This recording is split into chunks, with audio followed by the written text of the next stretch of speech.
আসসালামু আলাইকুম, স্বাগত জানাচ্ছি মেহরিস মক কিচেনে। কেমন আছেন সবাই? আশা করি ভালো আছেন। আল্লাহর অশেষ রহমতে আমিও ভালো আছি। বন্ধুরা, ফিরে এলাম নতুন আরও একটি রেসিপি নিয়ে। আজ আপনাদের রান্না করে দেখাবো কাঁঠালের বিচি দিয়ে ডাল। আশা করি রেসিপিটি আপনাদের ভালো লাগবে। তো বন্ধুরা, স্কিপ না করে পুরোপুরি জুড়ে সাথে থাকার অনুরোধ রইল। চলুন মূল রেসিপিতে যাওয়া যাক। ডাল রান্না করার জন্য এখানে কিছু কাঁঠালের বিচি খোসা ছাড়িয়ে নিয়েছি। দেখুন, ভেতরটাও পরিষ্কার করে নিয়েছি। এখন এগুলোকে সেদ্ধ করে নেব। ধুয়ে নেওয়ার পর একটি পাতিলে নিয়েছি পর্যাপ্ত পরিমাণে পানি, যতটুকু লাগবে বিচিগুলো সেদ্ধ হতে। দিয়ে দিলাম পরিমাণ মতো লবণ। এখন ঢাকনা দিয়ে ঢেকে বিচিগুলো সেদ্ধ করে নেব। 20 থেকে 25 মিনিট জাল করার পর কাঁঠালের বিচিগুলো আমার সেদ্ধ হয়ে গেছে। এখন আপনাদের একটি কাঁঠালের বিচি ভেঙে দেখাবো। দেখুন, বিচিগুলো পারফেক্টভাবে সেদ্ধ হয়েছে, দেখে নিশ্চয়ই বুঝতে পারছে। এখন চুলা থেকে নামিয়ে নেব। কাঁঠালের বিচির ডাল রান্না করার জন্য অন্য একটি পাত্রে নিয়ে নিলাম পরিমাণ মতো পানি। দিয়ে দিয়েছি কিছু পেঁয়াজ কুচি, হাফ চা চামচ হলুদের গুঁড়া, হাফ চা চামচ থেকেও কিছুটা কম পরিমাণে মরিচের গুঁড়া, 1 চা চামচ জিরা গুঁড়া, হাফ চা চামচ ধনে গুঁড়া, একটি তেজপাতা ছিঁড়ে 2 টুকরো করে নিয়েছি, পরিমাণ মতো লবণ। ঢাকনা দিয়ে ঢেকে বলক তুলে নেব।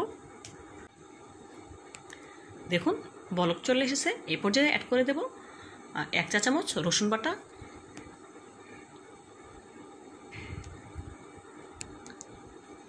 ঢাকনা দিয়ে ঢেকে আবারও কিছুক্ষণ জাল করে ভালোভাবে কষিয়ে নেব। এদিকে কাঁঠালের বিচিগুলো ঠান্ডা হয়ে গেছে। পরিমাণ মতো পানি দিয়ে এখন ব্লেন্ডারে ব্লেন্ড করে নিয়েছি। দেখুন, একেবারে মিহি করে ব্লেন্ড করে নিয়েছি। এদিকে একটি বাটিতে সামান্য একটু পানি নিলাম। ব্লেন্ড করে রাখা কাঁঠালের বিচির পিউরিটা দিয়ে নেড়ে মিশিয়ে নেব। ঘন পিউরিটা যদি সরাসরি গরম পানিতে ছাড়া হয় এতে করে দলা পেকে যেতে পারে, সেজন্য পানিতে নেড়ে মিশিয়ে তারপরে দেব। এই পর্যায়ে এর সাথে অ্যাড করে দেব কিছু কাঁচামরিচ, দিব কাঁঠালের বিচির পিউরি যেটা আগে থেকে পানিতে মিশিয়ে রেখেছিলাম। এখন নেড়ে নেব যাতে করে তলায় জমাট বেঁধে না যায়।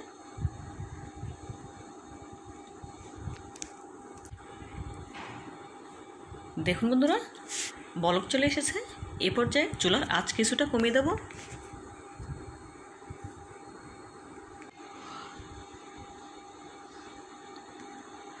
চুলার আঁচ কমিয়ে দিয়েছি। এদিকে একটি বাটিতে নিয়েছি একটি ডিম, কাঁটা চামচের সাহায্যে ফেটে নেব। ফেটে ডিমটা এখন সরাসরি ডালি দিয়ে দেব। ডিমটা ঢালার সময় সাথে সাথে চামচের সাহায্যে নেড়ে নিতে হবে যাতে করে ডিমটা এক জায়গায় জমাট না বাঁধে। খুব ভালোভাবে নেড়ে মিশিয়ে রাখতে হবে। দেখুন, আবারও ডালে ভালো একটা বলক তুলে নিচ্ছি।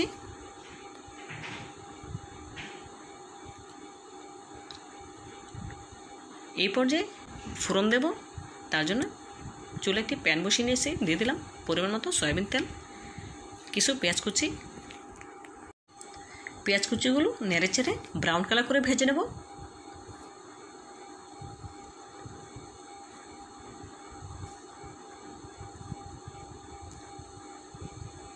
দেখুন বন্ধুরা, এই পর্যায়ে পেঁয়াজ কুচিগুলো ব্রাউন কালার করে ভাজা হয়ে গেছে। এখন সরাসরি ডালে দিয়ে দেব। কাঁঠালের বিচির ডালটা আবারও চুলায় বসিয়ে দিয়েছি। এখন হাই হিটে জাল করে ভালোভাবে একটা বলক তুলে নেব।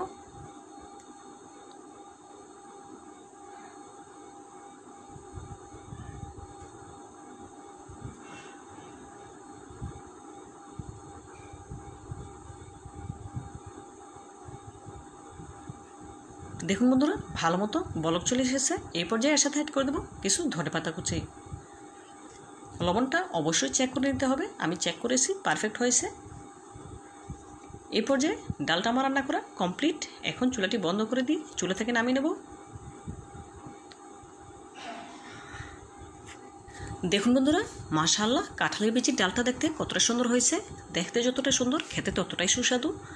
কারা কারা আমার মতো এইভাবে কাঁঠালের বিচি দিয়ে ডাল রান্না করে খেয়ে দিয়েছেন প্লিজ কমেন্ট করে জানাবেন।